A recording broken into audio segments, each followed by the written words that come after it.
Keynotes from the book Making Things Happen Mastering Project Management. This book is not just going to be useful for project management, but is also going to be incredibly helpful for product management. This book is especially good if you're working on software products, and it teaches you not just the hard skills of project management, but also the soft influence skills that project managers and product managers both need to be successful. One of the key concepts here is that the schedule of a project can essentially be broken up into three different sections: design, implementation, and testing. And from my experience, often what people do is they overweight implementation and they underweight the others. So things like doing research and testing are kind of crammed into unrealistically short time spans, whereas implementation is going to dictate the rest of the project. But as a general rule of thumb, each of these should take about one third of the entire project. Now, as we get into more complex, larger projects, essentially these can just be broken up into sequences of small projects. So, for example, here we have planning, design, implementation, testing. And then once again, that sequence gets repeated with design, implementation, testing, and then again, design, implementation, testing. So we can say that the planning section at the beginning is followed by phase one, phase two, and phase three. So it's important not to get overwhelmed with large projects. Just break them up into their component parts and continue from there. Similarly, we can take big deadlines and just break them up into several smaller deadlines. So if we think of this as time, beginning with design, followed by programming, testing, and design, we can just say, okay, the design was complete. We can check that off as the first deadline. And then the features are complete. We can check that off. And then the test is complete. So there's no need to be overwhelmed with large projects. Just broke them up into smaller deadlines. Now, as we know, a lot of projects, if not most projects, are going to fall under schedule. There's going to be serious delays. And here are some of the most common reasons, some of the most common oversights that project managers and product managers fail to factor into their schedules: sick days and vacation, holidays, big events, and weather. So, for example, if there's a big industry event that's happening, you might underestimate how many resources that's going to consume both before, during, and after the event. You need to factor in that whether everyone had access to the schedule and was asked to report progress regularly. Was someone watching the schedule on a daily, weekly basis and making adjustments? Did people feel ownership and commitment to the schedule? If they're not committed, then they're probably not going to follow through. So things are going to fall behind. Are you adding too many feature requests during the project to expand the scope of the project such that you aren't able to meet the deadline? Is your team encouraged to say no to new work? So, a lot of the politics in organizations is that people are going to be constantly asking for new features. You have to empower your team to say no. Are you factoring probabilities? So, for example, you are you accepting a longer schedule, even though that will coincide with a higher probability of success? So, for example, 90%, or do you have an unrealistic expectation of a very short schedule, but only with a 70% probability of success? So often you may need to go with a more realistic, longer time frame. Are you making periodic schedule adjustments? Are your specifications detailed enough for engineering to actually make accurate estimates of how long it's going to take? And were your engineers trained to make good estimates? So are you just sort of throwing them in there and getting them to guess, or are you perhaps relying on more experienced engineers to help train the other engineers on how to make good estimates? Now, as I showed earlier, in a typical project, you're going to start with planning. So we can break this down in various ways. So we can break it down into these sections: requirement, design slash specification, and implementation. So requirement is, what do we need to do as part of the planning stage? Design specification is how will we do it, and implementation is actually doing it. Now, we can break this apart into different documents that we need to produce as part of the planning stage. So, for example, The marketing requirements document. This is exploiting an opportunity in the market. So, for example, maybe there's big demand for something, or maybe competitors released a new product. So, we need to start adding new features that will encompass what that competing product includes. Next, we would move on to the vision/scope document. This is going to explain the project goals, the high level concept of what we're trying to achieve. And then we move on to the specifications, where we're going to talk about specific use cases, design, and engineering plan, and the work that needs to get done. And then we'll have the work breakdown structure, which includes the priorities, who does what, and the tracking. So these are kind of the four major things we need to produce. And although we might start with a marketing requirements document, as we start producing these other documents, we may realize, okay, some of what we were trying to achieve is not realistic. So let's go back and revise that. And that can be done at any stage here. For example, the vision scope document, as we move on to specifications, there should be a feedback loop where we may go back and revise that based on the detailed specifications. Earlier, I mentioned that one of the major documents you need to produce is called the vision document. So here's a sample of what the schedule might look like for producing that vision document. First, you come up with a rough draft. Then you review that draft with leaders. You present the first draft publicly. Then you have an all hands meeting, so a meeting of everyone involved, perhaps even the entire company. And then you come up with the final vision document. So the important thing here is to recognize that as a product manager or a project manager, you really need to get buy-in from various people politically in order for your documents, your schedules, everything to actually be taken seriously and to be able to execute on time. And this is a process you can follow to ensure that that happens. Now, we also talked about the design process. So this can be broken down into various different stages. So we can start with defining the problems, and then we can take a collection of ideas and group them into different sections. Then we can come up with three different alternatives. Then we can narrow it down to two alternatives, and then ultimately down to one design. And from that one ultimate design, we can move on to specifications. Now, one of the challenges with the design process is it's very easy to brainstorm and come up with a million different variants of something. Sometimes the hardest part is really just narrowing it down to what's the one design we're actually going to proceed with. Now, a good process involves allocating time to planning, executing, and refining. So this is one of the key themes here with project management is that you can't just focus on executing. Often it's the planning stage that doesn't get enough time and people feel squeezed to try to cram in arguably the most important step. So, if we look at various industries, we can see what this looks like. So, for example, in the production of films, we have pre-production, production, post-production. With software, we have requirements, design, coding, and testing. With web development, we have reproduction, production, maintenance, and evaluation. With an emergency room, we have diagnostics, treatment, and evaluation.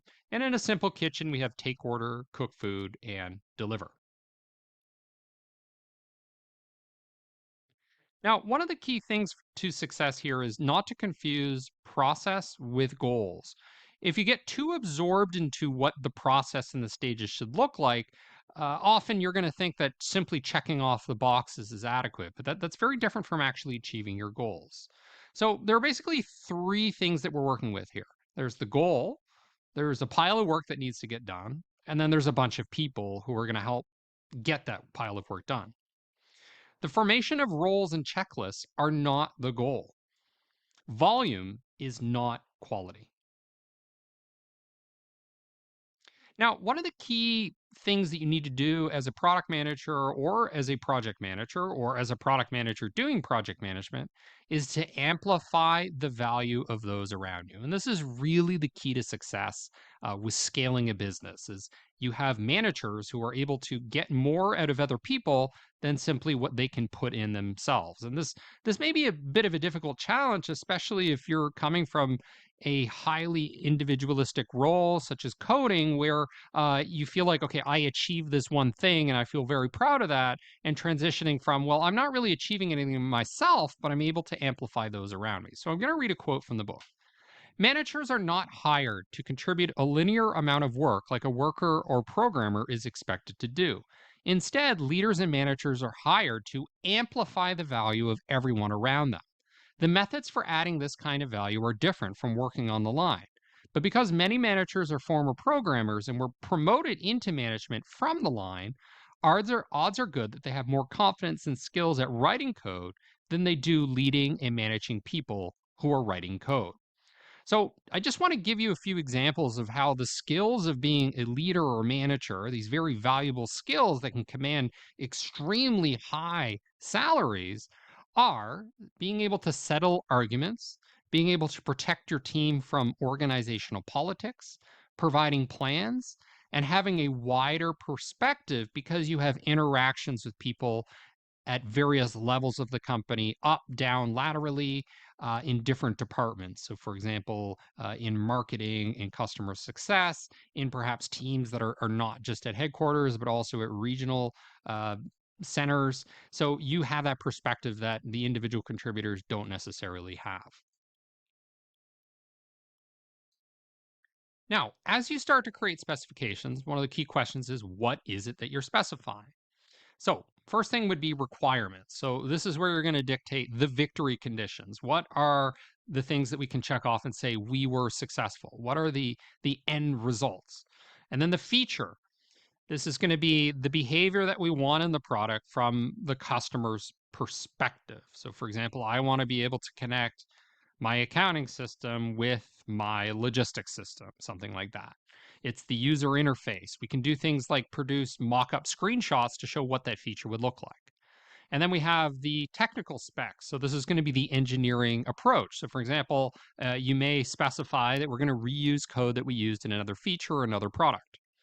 And then we're going to have the work item lists. This is going to be like each programming assignment, the levels of importance for each of those work items, and the estimates in terms of how many days it's going to take to produce those things. And lastly, we're going to have the test criteria and milestone exit criteria. Prioritize test cases for new functions, goals for how well code must perform. Now, your spec should include the following three things that I've listed at the bottom. Ensure the right product is built, provide a schedule for each phase, and enable review and feedback. One of the biggest challenges you're going to run into as a product manager really boils down to communication. And here are the 7 things to consider as communication challenges. The first is assumptions. So you have to think about, are you making an assumption that maybe isn't valid? Is there lack of clarity? Are people just not listening? So regardless of what you're saying, are people even paying attention? Are you simply dictating what people should do rather than using the power of influence to make them feel like they need to do what you're asking them to do? Is there a problem mismatch? So, for example, are you actually talking about different things? They're talking about one problem, you're talking about another, so there's really no coherence in the discussion at all. Are people using personal attacks instead of discussing the product or the project? And are people using derision, ridicule, and blame rather than proactively trying to solve the problem? Now, let's talk about sample responsibilities. So we have managers, we have programmers, and often there are aspects of their roles that collide with each other. So, what does a manager do? Well, they write specs, they manage clients, they manage the executives, they track progress, and they lead team communication. What does a programmer do? They write code, they drive build process, they work with tests on builds, they review check-ins, and they review specs. So this is just a sample. So in your company, it may be different. Perhaps in different product teams, it may be different. But then there are things that both the manager and the programmer will do. So for example, triage incoming bugs, discuss trade-offs that impact development costs and design, warn each other of risk-sus problems, and help each other solve problems and brainstorm. As you get into the nitty gritty of executing the project and planning the project and getting buy in, you need to be very effective at writing emails. So here are 7 tips. Number 1, be concise, simple, and direct. Offer an action and deadline. Prioritize. Don't assume people read anything. So people are bombarded with emails all the time. And just because something is important to you doesn't mean that they're giving it any attention because they are focused on their own politics or objectives. Avoid giving a play by play. So TMI, too much information. People don't want to know everything that's happening in the project. They don't need that level of detail. Avoid FYI, so for your information or non essential information. Or if you do want to give a lot of detailed information, separate them out into a different section of more detailed info that people can read optionally. And lastly, use the phone to help communicate things faster. People can type and listen much faster than the written word. Now, there are three types of meetings, and some of the failures with meetings stems from not understanding what the purpose of that meeting is. So there are highly interactive discussions. There's reporting or moderate discussion type meetings, and then there's status and project review. And sometimes, if it's just a quick meeting, you can just do a stand up so that people don't sit down and waste their time for an hour. Instead, it's just a quick 15-minute recap or update. Now, occasionally, what's going to happen is you're going to come into big problems. So maybe a major partner cancels a joint venture. Maybe there's a product that's way behind, or maybe you get sued, something like that. So here are some potential steps you can take to help deal with these big problems that come up, these emergencies. Call an all hands meeting, so a meeting of everyone essentially. Find the point of disagreement. Identify the most recent known good state for the project slash team. So when was the product doing fine, or when was the project going along fine? So then you can kind of isolate where the problem happened. So you can isolate the problem. Can resources be applied to help? So could it be as simple as hiring an agency, maybe a temporary contracting team, maybe just throwing money at something to help alleviate the issue? Find the point of unification. What can people agree on here? Recognize personality conflicts and ignore them. So often it's easy to say, oh, I don't like this person, or I wish they wouldn't do that. But from an organizational politics standpoint, not liking someone is not very useful. It's more about how do we get things done rather than get hung up on personal disagreements. Look for mutual interest. Be strong but flexible. You don't want to be too stubborn. Know the alternatives that are available and use persuasion and argument. Now, here are the six elements of effective commitment. So, getting commitment from people is one of the keys to really making sure a project gets executed effectively. The person makes the commitment willingly. So, you're asking them to agree to it rather than just demanding or dictating you need to do this. The commitment is not made lightly. So they've considered the work involved, the resources required, in the schedule. It's not sort of this casually, yeah, okay, I'll do it. They have to understand what's involved. There needs to be agreement on what will be done, who will do it, and when. So it may be that person's team, etc. The commitment is open or publicly stated. So maybe there's a CC'd email with a lot of people being able to see it, or they make it publicly at an all hands meeting.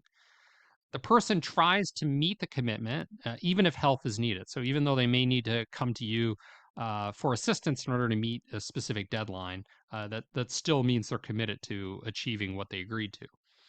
And the person that made the commitment gives advance notice of factors that may change the commitment. So if, for example, there's a delay. The only real way to make things happen is by setting priorities. And that's why I'm going to present the three most important ordered lists so that you can set your priorities accordingly. The first is a list of goals. The second is a list of features. And the third is a list of work. Now, as you start creating these ordered lists, one of the most important things that you and your team need to recognize is that you have the ability to say no, especially to avoid creeping project scope. Another thing to know is the critical path. This is the shortest sequence of work that can complete the project. So you need to have a pulse on the following things: the engineering work, the human relationships, and in particular, the risks that are involved here. So, who can derail the project? Who has the yes, no gating authority on certain elements in the project? Who needs to sign off? What are potential risks, perhaps with somebody leaving the company or partners abandoning contracts, things like that? You need to keep a pulse on the decision making process. So, who is slowing things down?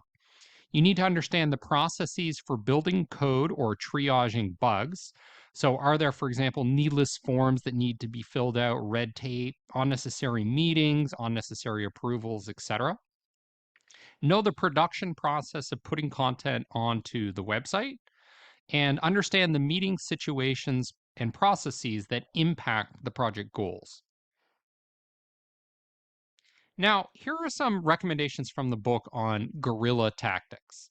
So, know who has authority, go to the source rather than just sort of relying on what people are saying or rumors that are spreading around the office. Switch communication modes. So, for example, if email is not really being very productive, you're not getting anywhere, get on the phone. In my experience, taking somebody out for a meal can be helpful as well. Getting to know somebody on a somewhat personal level can help with the rest of the relationship. Getting people alone because they may be more likely to reveal information or open up a bit more than they would in public. Hunt people down. So if it's difficult to get them to respond to your emails, for example, go directly to their cubicle or their desk. You can hide, so avoid people interrupting you, and you really just need to get things done. So go work, for example, in a shared office. Book that common office space for yourself, so people can't find you. Get advice from people. For me, what's most helpful is getting political advice, so people that are higher up in the company and helping them manage those political dynamics in the office. Call in favors. You beg people, bribe people in moral ways. Play people off each other. So, for example, Bob said he can have it done in under 10 days. I'm wondering if you can do the same. Again, don't be unethical about this, but you can use social proof as a way to pressure people or convince them that things can be done faster than they otherwise thought. You can stack the deck in your favor. So, for example, talk to people before a meeting so that when you go into the meeting, you're in a position where you have lots of information and you have people that are going to already agree to what you're presenting because you've already presented it to them. I once had a product manager, excuse me, a marketing manager who was somewhat below me in the hierarchy, and this person, she came to me to present her idea before a meeting. So of course I'm going to be more inclined to agree with her when that meeting comes up. So she was doing very good guerrilla tactics. You can also do things like buying people coffee and treats, which sort of helps curry favor in the office. Here are some key questions to ask on a weekly or monthly basis to help stay ahead, to help keep the schedule moving forward. What is the current probability to hit the next date slash deliverable with acceptable quality? What adjustments are needed to improve that probability? How do we make adjustments carefully and in isolation? What are the biggest or most probable risks for today or next week or next month? What is our plan B if things go awry?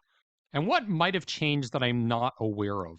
So, for example, maybe one of the big people endorsing the projects is a vice president. And perhaps as the project has started, the vice president is no longer on board with it because of changing priorities, or maybe they have more information that has helped them abandon it. So you really don't know what you don't know. So sometimes you have to go out exploring to make sure that the conditions are still in your favor with the project. So now there are three key things that I want you to keep in mind. Know when you're behind. So when you're behind the project schedule, help people who are behind. So don't let them crash and burn. You want people to be successful, even if you have personal vices with them, and get help from peers or supervisor. And I mentioned for me, the complex dynamics of large companies in particular often require that you work with people above you to help get advice and get help managing those complex dynamics. Now, moving on to the coding pipeline. This is going to be very important with tech products. A few interesting quotes from the book. Some agile methods use planning boards where story cards for each unit of work are tracked. Other teams use a spreadsheet or database to track who is working on what and what work items will come next. So a lot of people think there's only a set way of doing tech products using agile methods, using story cards, but it's actually not that static. Some will use spreadsheets, and later we're going to discuss other methods like the waterfall method, which is going to be more valuable than agile when dealing with very complicated interconnected products that work with various large teams. All right, number two, some teams have a weekly meeting where the pipeline for each programmer is briefly discussed. Everyone knows the work items for the team, for individuals, for the week. The PM is there to make sure any timing issues are integrated into the pipeline. So keep a pulse on that pipeline to see how it affects timing. So here is a very basic table to keep track of the coding pipeline. So we have what the programmer is working on and what the product manager or project manager may be working on. So today, the manager is working on the design for A. Tomorrow, the programmer is working on implementing A, and the manager is working on design for B. And then the day after tomorrow, the programmer is working on implementing B, and the manager is working on design for C. So this is a very, very simple table to keep track of what's happening. Of course, it's going to get more complex. You're dealing with more programmers and more managers. Four key questions to ask as you're working on these tech products. Number one, what is being actively coded? Two, does the programmer know everything needed to implement the current work item to specification? So, as a product manager or project manager, you're privy to a lot of information. You're constantly communicating with people, but you have to, the individual contributors, the programmers, to figure out if they actually have enough information to do the job and to meet the goals. Three, what is the next set of items that will be coded? And four, was the last work item that was completed really completed? In other words, was it satisfactory enough? Did it meet the goals? Common exit criteria. One, the specifications/designs were completed. Two, work items were completed. Three, bug counts at certain levels. Later, we're going to go into more detail about bugs. Four, passing specific test cases. Four, performance or reliability metrics. And six, time or money. Tracking progress. So this is a very, very simple table to track progress. Work item, A, B, C, D, completed. Yes, yes, yes, yes, or no. So just a very basic way of seeing if things are being accomplished or not. Now, some details on bug/defect management. So one of the key things here is to set priorities. Earlier, I mentioned that priorities are really how you get anything done. So, for example, one could be must fix, two could be will fix if there's an opportunity to do so, three is desirable, four is improbable. So we can use these sort of numeric systems. Programs like Jira, for example, are going to allow us to assign priorities, P1, P2, P3, etc. Two is the severity. So one could be something like a system crash. Two is a major functionality that doesn't work as expected. So it's a main feature that customers or users are using, and we need to prioritize getting that fixed. Three, who it's assigned to. Again, programs like Jira are going to allow you to easily assign to other people. Four, reproduction. Five, area. So where in the project that defect or bug is happening. Six is who opened the bug. Seven is the status. Eight is resolved. So resolved as fixed, postponed, duplicate, or simply abandoned. That we're no longer going to fix that bug, perhaps because it's an old product that we're going to phase out, or because not enough people are using that feature, or perhaps it's just not a priority whatsoever. Nine, type. So for example, you have defects and regressions, and you can indicate once they're fixed. 10 is triage, and 11 is the title. So a brief description of what the bug is. Now, there are three major categories we can use here. So active, so these are bugs that are on fixed or on resolved. Incoming, which is a bug that is opened on a given day before it gets triaged. And then fixed. And this is basically the number of bugs that are fixed on a given day. Now, some key KPIs or bug measurements that we're going to want to factor in. Number one is the fix rate. Two is incoming to approved. such that we're avoiding duplicates. Then we have the active bug time. So this is the average time for how long bugs are active. The number of bugs per developer. So this is a benchmark that we can keep track of. And then we have something called the fault feedback ratio. So for example, if you have a fault feedback ratio score of 0.1 to 0.3, this is generally your baseline acceptable rate in terms of how many bugs you would expect. And then we also have the rate of regressions caused by a bug fix. So for example, if each bug causes 2 additional bugs, then the FFR, the fault feedback ratio, is going to be 2. So as we're fixing bugs, as we're implementing new features, as we're making any changes to the product, there can be a cascade effect where we're negatively impacting the rest of the product, and we need to keep track of that. And this is a quantitative way of doing so. Now, lastly, one of the biggest barriers you're going to have as a product manager or a project manager is influencing and using power and how to influence people that have a lot of power. And this is one of the hardest skills to develop. And it's very much a soft skill. So there are 5 recommendations in this book. So number 1 is just a direct request. So just saying, hey, let's can you help me do this? 2 is a conversation. 3 is using influence. 4 is a group meeting. And 5 is making people think that it's their idea, in particular executives. Now, I'm going to go into more detail later about how we do this in detail, in particular, how we influence people and what are the elements that drive influence. But I also recommend checking out a couple of resources if you have the time. First is this book, Power, written by Jeffrey Pfeffer, who's a professor at the Stanford Business School. And the second is one of the most highly regarded marketing slash sales books of all time, which is Influence, The Psychology of Persuasion by Robert Cialdini. Now, if you don't have time to read this entire book, that's fine. You can check out his website and get a short summary of what the key elements of influence are. And I'll be discussing that as well later in the course.